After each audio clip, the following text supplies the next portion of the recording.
Discuss world religions online, and you will eventually hit the same claim.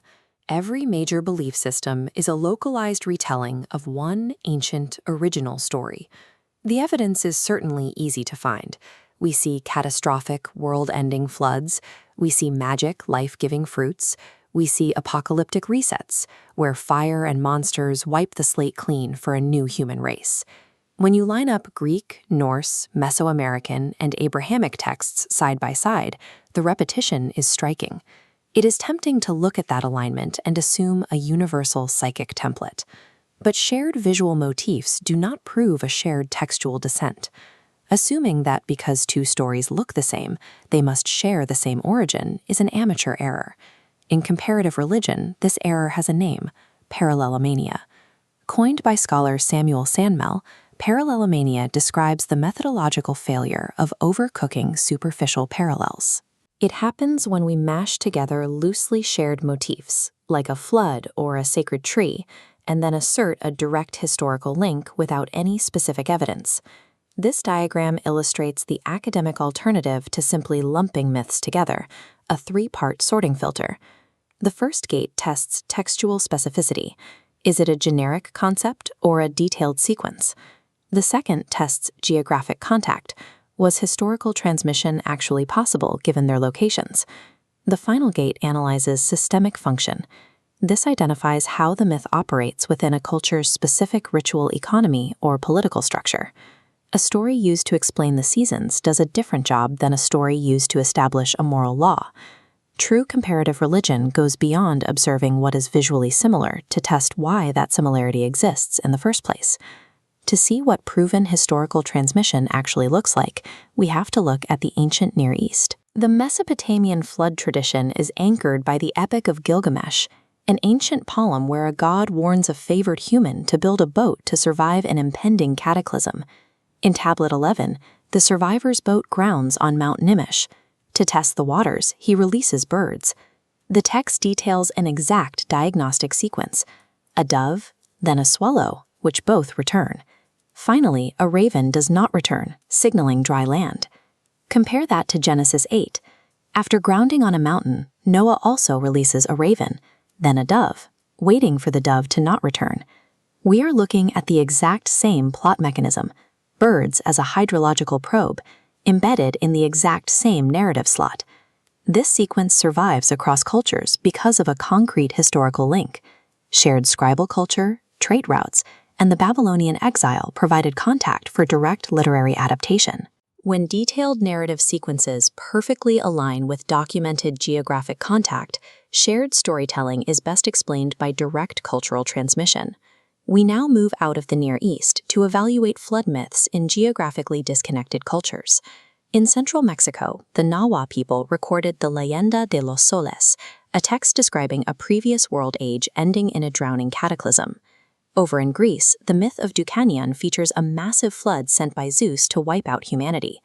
Apply the geographic contact filter here, and the connection breaks down. There is no plausible historical transmission between ancient Mesopotamia and pre-Columbian Mexico.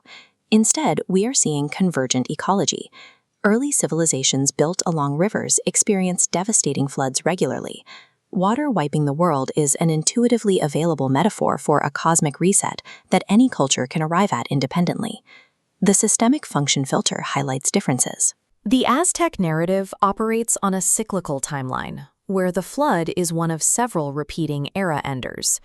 Genesis operates on a linear timeline, treating the flood as a singular moral reboot resulting in a permanent divine covenant. Sharing a catastrophic reset is not proof that two myths share the same history. We can apply this same rigor to one of the most common comparative errors, lumping all divine food myths into a single magic apple narrative. In Greek mythology, the gods consume ambrosia. In Norse myth, the goddess Idun guards golden apples. In both systems, the food functions as a fragile supply chain. The gods must continually ingest these substances to maintain their immortal bodies. In Iran, the relevant immortality motif is homa, a sacred ritual plant drink central to Zoroastrianism. It is not an apple. In Genesis, the prohibited object is simply fruit. Furthermore, the garden explicitly contains two distinct trees. the tree of life and the tree of knowledge. These flowcharts contrast the divergent mechanics at play. Greek and Norse systems operate on a continuous maintenance loop, sustaining immortality. Genesis is a lockout mechanism. Eating the forbidden fruit is a boundary transgression that triggers a physical lockout, barring humans from immortality. Collapsing these distinct mechanisms destroys the theological nuance that makes each specific culture unique. This leads to our final question. If early global religions featured messy, human-like pantheons, how did traditions later shift toward a single, perfect divine reality? The cognitive science of religion, or CSR, explains the baseline. Human brains are hardwired to detect agency, which leads us to instinctively attribute intentions and emotions to chaotic natural forces, like violent storms or droughts. Because of this biological bias, anthropomorphic, emotionally volatile gods are the expected cross-cultural starting point. Finding them everywhere is evidence of shared human psychology, not evidence of a shared ancient religion. With human-like gods as the cognitive default, the shift to a single, perfect entity required specific historical pressures to force a change in how humanity narrated the divine. Ancient Israelite religion did not start as abstract monotheism. Scholarly consensus is that Yahweh emerged within a heavily polytheistic ancient Near Eastern environment. Older biblical texts preserve the divine council structure, in which a high god presides over a working layer of lesser divine intermediaries. This theological consolidation often happens during periods of extreme political stress, like the Babylonian exile or the persecution of Jews under Antiochus IV. Identity frequently centralizes around a single, supreme patron deity as a survival strategy. The old structure remains, but the entities are relabeled. Lesser gods become angels. Local deities become saints. The divine council becomes the heavenly host. Later, Hellenistic philosophical refinement pushed the concept of God from a human-like king with physical emotions to a maximal, immutable, perfect being.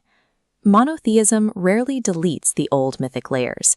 It simply relabels the entities and reinterprets their literal status into symbolic theology. Lumping world traditions together flattens beautiful complexities into a uniform monolith. By tracking divergent theologies and ritual practices, we see how religious thought actually evolved and branched over thousands of years. To genuinely understand the evolution of religion, we must abandon parallelomania and embrace the rigorous mechanics of how human beliefs adapt and survive.